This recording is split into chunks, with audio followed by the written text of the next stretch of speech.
When you have all these other endeavors and you introduce the Power Slap League, you look at it, and I'm thinking to myself, what the fuck are these guys doing? Right. This is a wild. And then it's framed as like it's like a martial arts show, right? Like it's what enticed you? It's not framed as a martial arts show. It's framed as a fight. And then people will say, it's an interesting fight. How the hell is this a fight? Yeah. Let me tell you something. It's entertaining as hell. If you can get viciously fucking knocked out, it's a fight. It doesn't matter if it's with a slap, a punch, an elbow, a knee, or a head kick. You were just in a fight. And you just introduced the most disrespectful thing you can do during a fight. I guarantee you guys have known people like this. Maybe not. I've known plenty in my day. I've known some guys who are bad dudes, in the ring and out in the street, and they got to a point where they didn't hit anybody anymore. They would slap them because, they were that vicious. They were wrecking people, punching them. So they would just slap guys and knock them out. So in 2017, I started watching some of this slap stuff that was coming up on the internet. The Russian Bear or something like that. 100%. Was that the guy? What's his name? Yes. Dude, you watch that because you have your buddies, you'd be sitting in the sauna and you'd be like, hey, watch this fucking Russian cat. And he was like the Russian Bear, and it's just like this hairy ass, he's got a fur coat on with the shirt off, and he's just disintegrating dudes. Yes, disintegrating cats. Exactly. So it's 2017, you start seeing these videos on YouTube. Exactly. And so your mind goes to what? Fascinated by this, right? So I start taking a deeper dive and looking into it, and I'm looking at the numbers that it's pulling on YouTube, and I'm like, 350 million views? That's fucking crazy. That's like a fucking Justin Bieber music video. You know what I mean? I'm like, this is nuts. So the guy that was putting on those events from Russia, I met him in LA one day. I flew out to LA to meet him. Started talking to him, and life is incredible. Fascinating. Russian. So I said, I think I'm going to fucking do this. So I start getting into it, and COVID hits. So I got to deal with the UFC and, getting that going during COVID. And then we get through COVID, and I start getting into it again. And let me just put it to you this way. I start this thing. First of all, we get it sanctioned by the Nevada State Athletic Commission to turn it into a sport. I'm looking for some of the guys who are considered the best out there so that we can start building rankings and do the first title fights. So we did welterweight, middleweight, light heavyweight, and heavyweight. 4 easy. Everybody can follow it. Everybody understands those weight classes. And we put an event together last March just to kind of see it. So it's my first time ever seeing it live in person. Oh, you put an event together and you haven't even seen it live yet. Exactly. Okay. Yeah, we put on an event to. There's a whole lot you're saying right now. We need to unpack, but I need you. This is incredible. I'm fucking with the production. I want to see how to, how should the lighting be? How should this be? We're starting to build what is going to eventually become the sport. And we put on the first event. Holy fucking shit, man! As these guys start slapping each other, the sound, the fucking knockouts, everything about it is just what I expected, but. Dude, even more, you know what I mean? Wild thought process for entertainment. Bro, dudes are just like laying on the ground. And then they pick them up. They're like, you good? Yeah, let's get him back up there. 100%. Let's get him back up. All you're going to do is hold this fucking pole and so incredibly entertaining. Yeah. Okay, so there's a couple things you did. First off, we need to go to COVID in a second because I thought you handled, when sports were dead, you kept sports alive. We'll go to that in a second. Yep. You meet this guy in Russia, in LA. He's from Russia. Yeah. You sit there and you have this conversation. I love the fact that you're putting people together to slap each other, right? Simple terms. Yeah, well, I asked him how it got started. What did you do? Where'd you find these guys and all this stuff? Just kind of doing some homework on it. Yeah. You jumped on a little gold mine for sure. because it's like you get 350 million, but it's so easily and short and consumed. Like you can just watch a slap, and it's just the brain, the way everybody's brain is now. Seconds, bro. This is going to be the younger generation. Yeah, like do it before I even need to see a fight. It's like, hey, I'm jumping on this because you see kind of the big picture of it. Everything that's being said negatively. First of all, let's start with this. Everything that's negative that's being said about it is an attack on me. It's me that these guys are attacking. It's not the actual slapping. The media, it's all about me. Okay?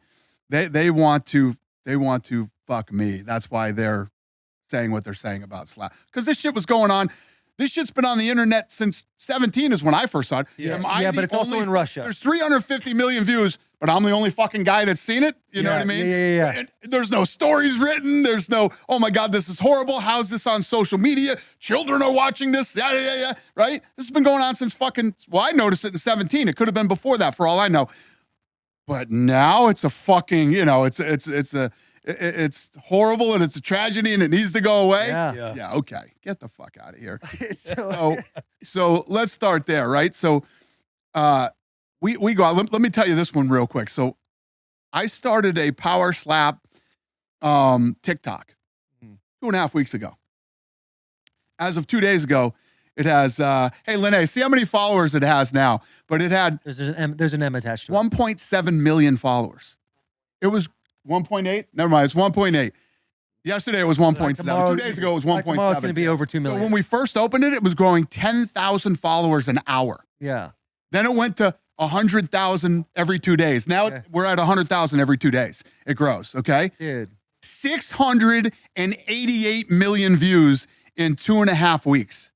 Yeah. Okay? Instagram, we have almost 400,000 followers. 166 million in 2.5 weeks. And I could keep going on and on with the international and all this other shit. So you fucking nailed it right on the head.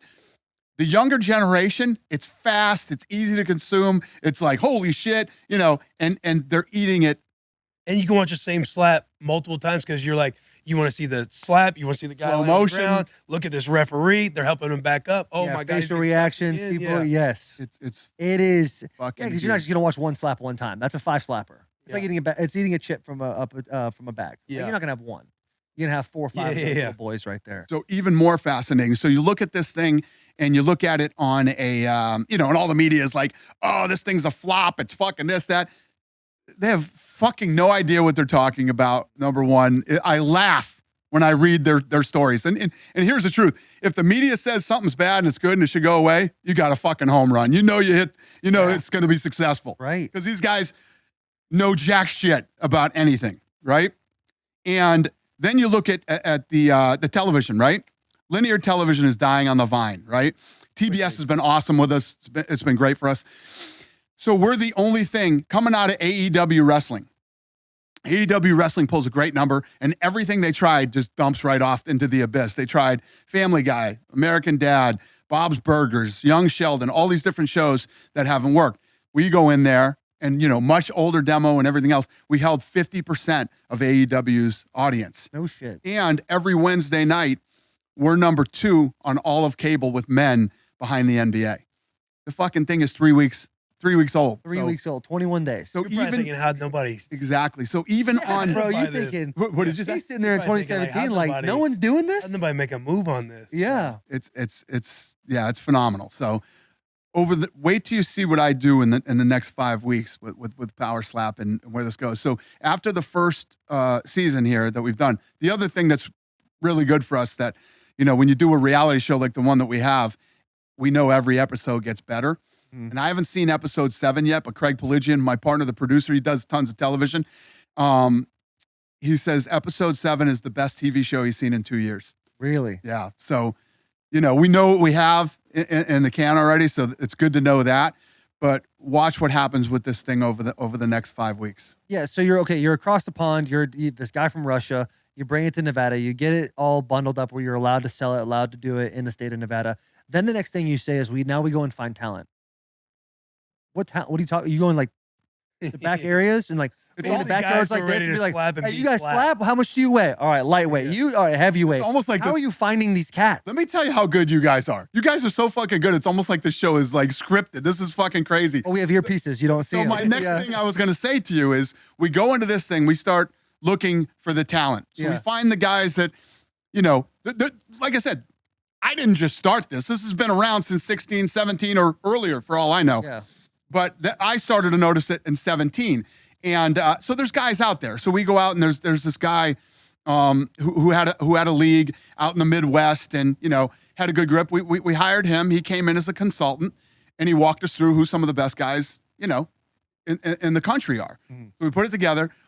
We're coming up on episode 4 on TBS tomorrow night. On TBS is episode 4. And we've already got like 930 people that have mailed in and said, yeah, I'm a professional slapper and I want to be in the next season. So now what we're going to do is we're going to put together at the Performance Institute, the UFC Performance Institute, I'm going to put together a combine where these guys come in. Fuck Yeah, bro. These guys come incredible. in. What are the We exercise like? What are the The only thing you need is that little punching bag that comes down. You punch it, you see how much power. They actually measure have their Put a hand. palm on it. You got to their measure the hand. There's actually, you'll see it if you watch this season of the show. The coaches train the fighters, and you know they have a power cube where they can test their force. You know, how much force per square inch they're slapping with, and neck strength, and all these different things that go into I didn't think about the neck. being a good slapper. I'm not Yeah, thinking about the neck. yeah, you gotta have the neck strength. You gotta have a That thing chin. out.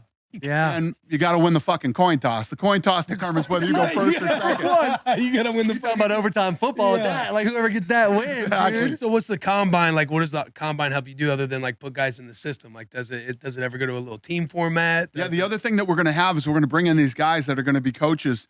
And as guys come through the Performance Institute, they're going to train these guys on, because there are rules on flinching, you know, clubbing, where you're hitting with this part of the hand instead of the slap. You can't move your feet. Your feet have to stay. You know, so there's a lot of different rules that guys have to, you know, train. And the other big thing is we have to help get the commission trained. Like when you become a referee for boxing, there's a lot of, you know, you go to these gyms, these local gyms, and guys are sparring. You actually get in there and move around with the guys while they're sparring. Yeah. And if you see them tying up, you break them apart, you get in there and work. And a lot of the MMA referees do the same thing. So the refs need reps, you know, to be able to do this. So I'm actually going to put on our first live fight is going to be in March.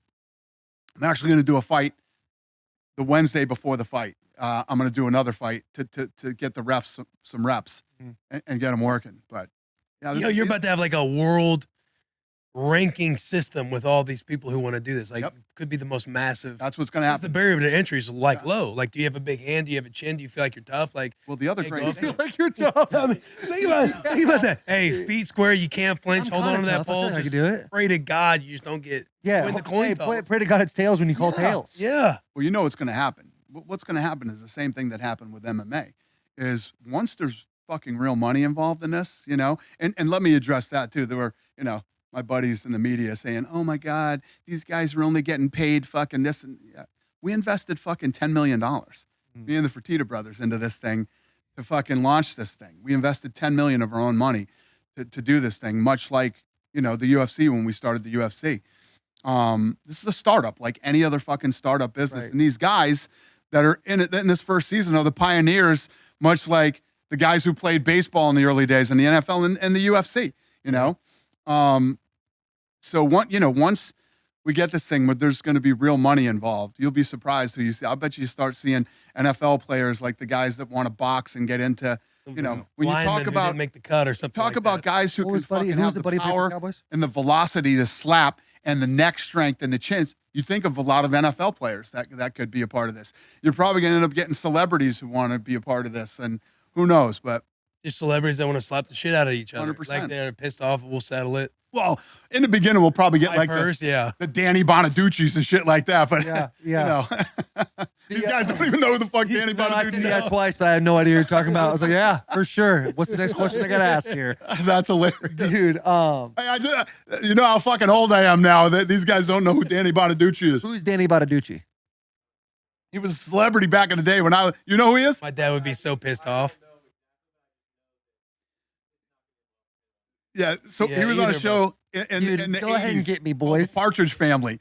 And then he ended up, you know, he became a fucking lunatic. He started doing all this boxing, like celebrity boxing, and he has a radio show he had at the time, I think in Philly or something. But yeah, he was a wild man from the 80s. Dude. Yeah, okay. I've learned now. I've absolutely learned. Here's a business that's question. him right there. When you that's the anybody business question? Yeah, I want to ask a business question. Since now that you're investing $10 million and going into the power slap, what are some things that you have learned over the course of the years because you did the startup with the UFC, acquired that? What are some of the things you can fast track now, knowing I won't make that same mistake again as far as growing the sport now that you have power slap? Hey, that's a great question, dude. Well, the difference is that now, because of the UFC and what I've done with the UFC, it's much easier to go to get television deals or distribution deals, sponsors. The list goes on and on. I mean, we didn't have real sponsors in the UFC till like 2006, 5, 6. Yeah. You know, if you look at the first season of The Ultimate Fighter, fucking mat is blue. Blue, there's nothing on it. Yeah. You know, we had no sponsor. Nobody wanted to sponsor the first season of The Ultimate Fighter. We have sponsors on this first season of Power Slap. So, you know, because of the success that I've had with the UFC, it's a lot easier to get things Yeah. like that done than it was back in 2001. Right, because I would assume your mind, like trying to figure out how you're going to build the UFC, your mind was probably a lot more cluttered on which action steps to take. When you're making those I know steps the right. versus now. Obviously, you have the value that can like, oh, we know how we're going to point at this thing, but I'm sure your clarity now on like this is the direct approach we're going to be taking in, you know, X, Y, and Z these areas as like a business guy, entrepreneur, all of that stuff that you've built over the years. 100%. I mean, yeah, it's. You know, I saw something. There was a negative story written about me a couple weeks ago, where they talked to an old employee, and the old employee, and I know who it was too, was saying, yeah, Ari is convinced that Dana has the secret formula to run the UFC. Yeah, motherfucker, I absolutely positively have the secret formula to run the UFC. I look at all the other promoters and I look at every single thing that they do wrong, and I go, why would they still do that? If you watched what we did, why are they doing that? Why are they doing this? And going to do the same thing with Slap. Yeah. Same thing. What are You have to run it like a business. You Yeah. have to run this thing